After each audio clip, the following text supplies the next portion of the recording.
India में एक ऐसा टॉपिक है जिसका नाम सुनते ही लोग दो ग्रुप्स में डिवाइड हो जाते हैं। एक ग्रुप चिल्लाता है, कहता है रिजर्वेशन हटाओ, मेरिट को मत मारो, जबकि वहीं पर दूसरा ग्रुप कहता है कि हमारा हक है, ये कहीं नहीं जाने वाला। और बीच में है वो लोग जो रिजर्वेशन के बारे में ज्यादा कुछ जानते नहीं है, बट या तो स्ट्रांगली वो सपोर्ट करते हैं या फिर अपोज करते हैं। सोशल मीडिया पे ट्रेंड्स, व्हाट्सएप पे forwards and even family dinners पे भी इस पर आर्ग्यूमेंट होती रहती है इंडिया में। पर आज मैं आपको बताऊंगी वो सच्चाई जो दोनों साइड जानबूझकर इग्नोर करते हैं। हिस्ट्री क्या कहती है, डेटा क्या कहता है, और सबसे इंपॉर्टेंट इस पर गंदी पॉलिटिक्स कैसे खेली जा रही है। और हम ये भी जानेंगे कि प्रेजेंट में जो सिस्टम है वो एक्चुअली काम भी कर रहा है या सिर्फ नौटंकी चल रही है। तो अगर आप जेन्युइनली समझना चाहते हो रिजर्वेशन को विदाउट एनी बायसनेस, तो ये वीडियो एंड तक देखिए। ट्रस्ट मी, आपका पूरा पर्सपेक्टिव बदल जाएगा। हम रिजर्वेशन को 50% से आगे बढ़ाने वाले हैं।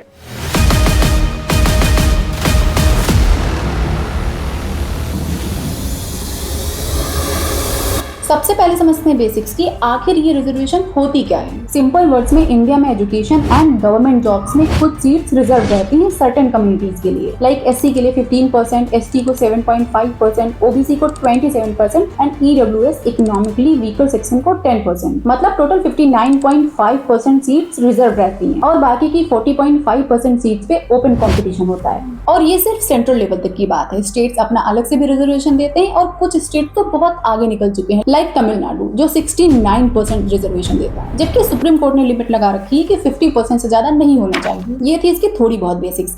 लेकिन रियल क्वेश्चन ये है कि ये स्टार्ट कैसे हुआ, और अगर ये इतना ही अच्छा था तो अब इसमें इतनी प्रॉब्लम क्यों आ रही है। और ये समझने के लिए हमें हिस्ट्री में जाना पड़ेगा। तो जब 1947 में हमारा देश आजाद हुआ तो सोसाइटी में कास्ट डिस्क्रिमिनेशन बहुत ज्यादा था। सदियों से जाति के नाम पर लोगों का शोषण होता आ रहा था। लोगों को पढ़ाई से दूर रखा गया, स्कूल में एंट्री नहीं मिलती थी, बुक्स छूने नहीं देते थे, इवन कुएं से पानी पीना भी अलाउड नहीं था। इमेजिन करो कि एक इंसान सिर्फ एक पर्टिकुलर कास्ट में पैदा हो जाता है तो वहां से उसकी पूरी जिंदगी डिसाइड हो जाती है। चाहे वो कितना भी टैलेंटेड क्यों ना हो, कितनी भी मेहनत करे, उसका कुछ नहीं हो सकता था। लोअर कास्ट के लोगों को सिर्फ फिजिकल लेबर के लिए ही रखा जाता था and education, opportunities and social mobility उनके लिए जीरो थी। डॉक्टर भीमराव अम्बेडकर जो खुद एससी कम्युनिटी से थे और बहुत मुश्किल से, बहुत स्ट्रगल करके पढ़े थे, उन्होंने कॉन्स्टिट्यूशन लिखते वक्त सोचा कि ये जो सेंचुरीज का इनजस्टिस है इसको ठीक करना पड़ेगा। जिसके बाद संविधान के आर्टिकल 15 और 16 में एक स्पेशल रूल डाला गया, रिजर्वेशन। तो ये रिजर्वेशन सिर्फ 10 साल के लिए था। इनिशियल प्लान ये था कि जो लोग पीछे रह गए हैं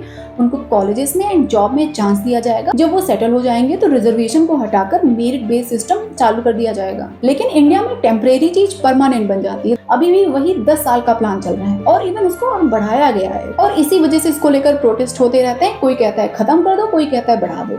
लेकिन यहाँ पर अपना ओपिनियन रखने से पहले दोनों साइड्स के आर्ग्यूमेंट देख लेते हैं। तो जिन लोगों को रिजर्वेशन मिल रहा है उनका कहना है कि सदियों से हमें दबाया गया, पढ़ने नहीं दिया गया, जॉब्स नहीं दी गई, जानवरों से भी बुरा ट्रीट किया गया है। तो हमें जो भी अब मिल रहा है वो कोई भीख नहीं मिल रही है, ये हमारा अधिकार है, हमें मिलना चाहिए। और ऑनेस्टली ये बात गलत भी नहीं है। रिजर्वेशन आने के बाद SC ST लोग गवर्नमेंट जॉब में आने लगे, उनकी पढ़ाई लिखाई बढ़ी, पॉलिटिकल पावर मिला और कुछ फैमिलीज में अच्छा ग्रोथ भी हुआ। और जनरल वाले इस वजह से फ्रस्ट्रेटेड हैं। उनका कहना है कि ना तो हमें कोई रिजर्वेशन मिलता है, ना हमें कोई छूट मिलती है फीस में या फिर एंट्री में, और हमारे पुरखों की सजा हमें क्यों दी जा रही है, और सबके बाप दादा तो जमीन छोड़कर नहीं गए हैं। उनका कहना है कि हम दिन रात मेहनत करते हैं, अगर मान लो कट ऑफ 95% जाती है और हम 94.9% ले भी आते हैं फिर भी हमें सीट नहीं मिलती, जबकि दूसरी तरफ 60 to 65% नंबर पर भी लोगों को सीट मिल जाती है। तो फिर मेरिट कहाँ गई? इतना मेहनत करने का मतलब ही क्या है? हम भी तो गरीब हैं, हमें भी स्ट्रगल करना पड़ता है, लेकिन हमें सिर्फ कास्ट के बेसिस पर बाहर कर दिया जाता है। और ये भी एक वैलिड पॉइंट है, ये भी गलत नहीं कह रहे।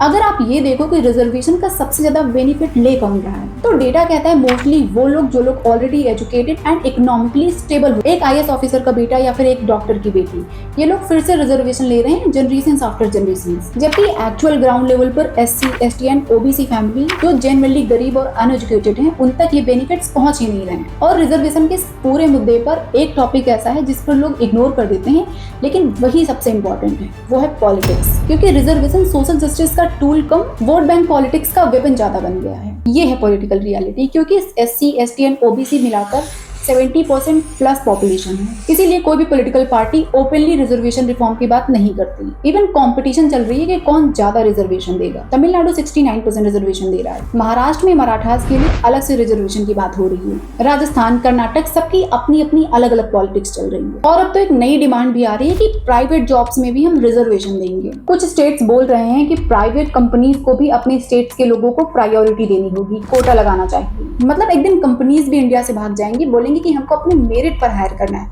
हमें आपकी पॉलिटिकल कैलकुलेशन नहीं सॉल्व करवानी है। जबकि सुप्रीम कोर्ट ने साफ साफ बोल रखा है कि 50% से ऊपर मत बढ़ो, लेकिन फिर भी पॉलिटिकल पार्टीज को कोई फर्क नहीं पड़ता, उनको बस वोट्स चाहिए। यहाँ पर एक बहुत बड़ा क्वेश्चन है। इंडिया ने इसरो बना दिया, न्यूक्लियर पावर बन गए, इवन 4th लार्जेस्ट इकोनॉमी भी बन गए।